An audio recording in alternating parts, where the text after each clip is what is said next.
Parking lots. I hate them.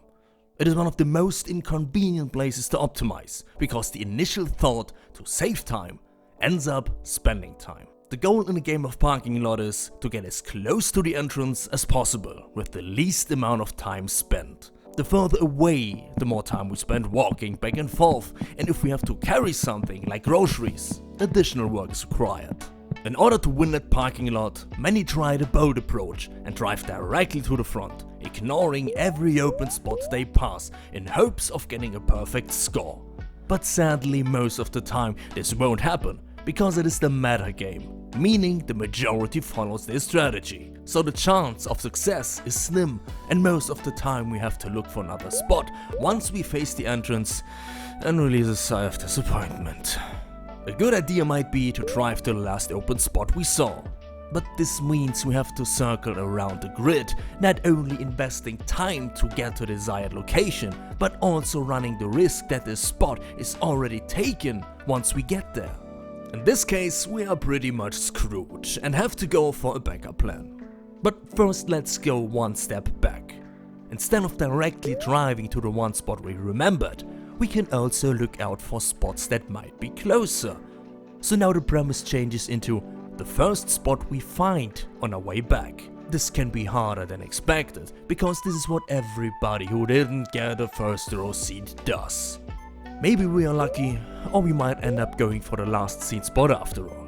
Now we are at the last open spot we saw, but it is occupied. We already invested a fair amount of time and are no closer to finding a parking spot. Time to draw the backup plan. First one is to say, I don't give a hoot, I am here and I will stay here until a spot opens up. Our goal is now updated to keep driving in circles until another player finishes their turn and opens up their spot. This is pretty much gambling. One time we are lucky and find a spot within seconds, other times we run out of fuel. I do not have enough data to determine the average waiting time, but here is why I cannot follow this goal no matter what. Let me explain the situation with my elevator dilemma. Imagine we enter a building and want to go to the, let's say, second or third floor. We stand in front of the elevator and press the call button. We wait for 30 seconds. No elevator. We get impatient. This takes long. Another 30 seconds go by. This takes way too long. We now start to question our decision to take the elevator. Moreover, we wonder if it would be wiser to still take the stairs. But we already waited a minute. What if the elevator is here any second now? Then we'd waste the time by abandoning our first decision. After we finish our thought, we realize we just spent another 30 seconds thinking about making a decision. Finally, we give up because we feel committed to wait for the elevator. And to avoid the situation, I usually take the stairs, because I know exactly how long that takes. Back to parking.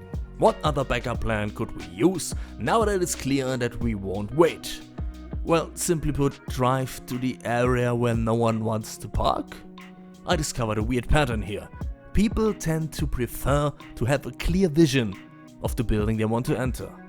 When I drive the main road straight towards the building, most spaces are occupied, even the ones directly at the start of the road. If I drive all the way to the front and take a turn to the left or right, chances are high that I find a space in the outskirts. This spot, in comparison to the first ones in the main road, is in a shorter distance to the entrance, and driving plus walking back and forth does not take more time. But I only do that if I'm really daring. This is what my usual approach is when I join a match of parking lot.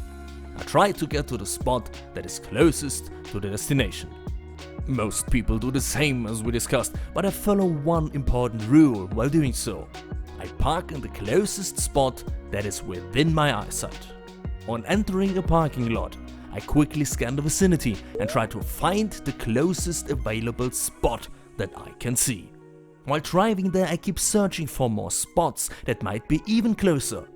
If I arrive at the first spot and I didn't see any new spots, I park there. If there's a closer one, I will drive to that one and repeat the procedure. This method has on average the highest time to distance ratio. Another story is multi-story car parks. I could go nuts when I drive around in a city and it says There are 20 spots left. Yeah, why thank you, and where? This thing has 500 spots on multiple stories. How the hoot am I supposed to find one? So we start driving around in the eagle eye position, trying to find an empty space. Yeah, well, good luck when everything is poorly lit and spaces are so close together you cannot really make out if there is a space between those cars or not. Yeah, well, okay, let's go for it. And as it turns out, there was no space. And because of the heap of garbage, park is built the way that one side you can drive up and the other one down, and we of course are on the way down, we have to take a round in these spaciously designed halls. But there are also some exceptions. Some car parks, for example, are equipped with indicator lights above the spaces, showing with the green glow if a spot is open. I like this concept of the lighting system, because you can drive up to a floor, peek out of the window before you take a turn you might regret. Ooh, there's a green light. Yes, let's go for it. On top of that, car parks often cost a shit ton of money. Isn't that the perfect shit cocktail? Pay a lot of money to drive tense and confused in a circular motion through a concrete maze.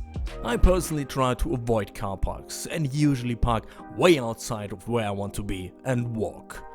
I don't want to deal with all the stress, and sadly my time is not worth enough to justify the closer distance. There's one last topic I want to cover.